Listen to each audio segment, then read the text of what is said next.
Hey guys, this is Mark. In this video, I will talk about a feature that we call fetching data with a subquery.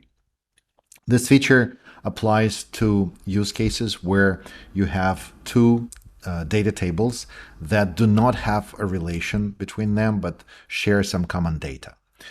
For instance, and this is what you see on the screen, say that we have a table called product with a column called category, and this would be the names of the categories that the product records in this table belong to. And let's suppose that there is another table called category that actually defines what the valid categories are with some additional data about those categories, such as whether a category is a premium or not.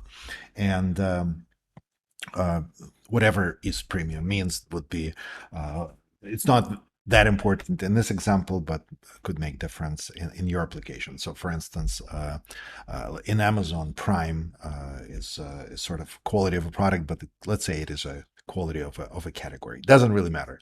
Let's say that there is a premium category and any product that belongs to that category also becomes a premium product. So as you can see, there is no relationship between these two columns, but the data would be the same. So the categories that show up in the product table are the same categories that are defined here.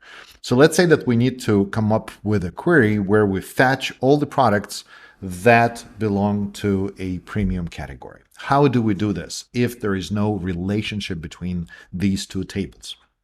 If there were a relationship, it would be very simple, because if the category column were a relationship, we would say category dot is premium equals true, and that fetches all the products. However, in this case, there is no relationship, and it happens quite often in the database schemas that you end up with something like this.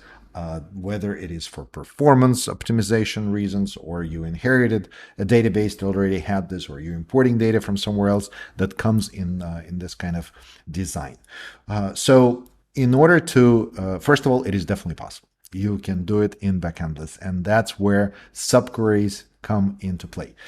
Before I go into the actual structure of what that where clause would look like, let me demonstrate the actual data that we are working with, so to give you an additional perspective on what this example is about. For this, I will switch to Backendless console. So here in Backendless console, I have a table called product category, and as you can see, it contains two columns that I defined. One is name, that contains various category names for products, and there is another column is premium, that defines widget and gizmo categories as the premium categories. By the way, you already have, if you're following this course, you already have this product table that has this category column with the category names. So as you can see, there is no linkage, there is no relationship between product and product category. By the way, if you would like to reconstruct this use case in your Backendless application, you need to download. There's a CSV file referenced in the description for this video. Download it, and then navigate to manage, and then import, and then use this button to import the CSV, and a table will be created in your application. So this is what we have. So we need to fetch all the products from this table that belong to a category, either gizmo or widget, because they are premium categories. So then let's take a look at how to build these kind of where clause statements that use the subquery feature. And for that, I will go back to my slide. First of all, it is going to be a where clause, as I mentioned, which is cool, because you do not need to learn anything different, but you will need to learn a new format for structuring subqueries. And let's just talk it over as far as the actual process. So when we fetch products that belong to a premium category, what this technically would mean when we structure that query is that the category name that we have for the product needs to be in a list of categories that are premium. And that's kind of the main approach for structuring these type of where clause statements. So first of all, we take a property, a column name, from the primary table where we actually send the query, and that's how we start building out where clause. So we put category, then we put keyword in, and then parentheses. So here, just by looking at this, what this means is that we will need to identify a list of category names, and that's going to be happening right here in these parentheses, in this placeholder. We need to identify all the category names where is premium equals true. And that's where SubQuery comes in. So in order to do this, what we do is we take the table, that unrelated but related table, we put it in here, and then right after the table name, in square brackets, we put the actual subquery that will give us a list of all the objects from that table. And that's going to look like this. So we, in square brackets, as you can see, we put is premium equals true. So this part will give us a list of the category objects. However, in here, we do not need the actual objects because we are matching just the category name. So this category in expects a collection of category names that belong to premium category. And in order to get the names, what we do is we just add dot name. And now inside of these parentheses, we have a collection of category names where is premium equals true. And that's it. So it's slightly different syntax than anything we have done before, but now that you understand how to structure, you should be able to come up with any kind of subquery. Keep in mind that anything that goes inside of these square brackets is a full-blown where clause, a subquery that runs off of category table. So while we're actually, the primary table here is going to be product, okay?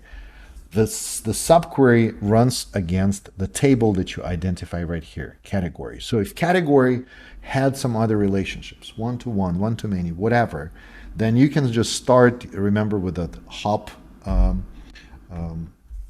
allegory that I was talking about in my previous video on many-to-many, you can just start hopping through the entire schema, through the relationships to build a more complex and complete where clause that would go into these square brackets if it makes sense. So if the category had some other related relationships, then you can just start navigating and traversing the schema that way using the dot notation. But at the very end, you finish with dot whatever.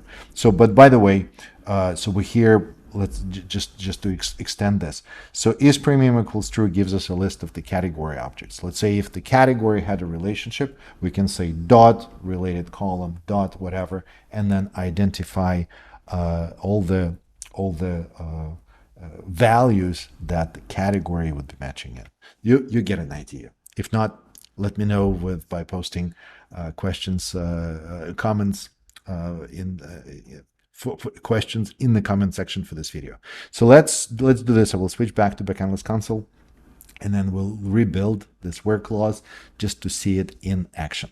So here in Backendless console, since we are fetching products, I will select the product table and switch to where clause, and let's just run a query. So these are all the products that we're fetching, and let's start building that subquery where clause. So first of all, it is category in, and then parentheses, and inside we put the related product, well, unrelated product name. It is product category, and in here we build the actual subquery inside of the square brackets. So here it will be is premium equals true.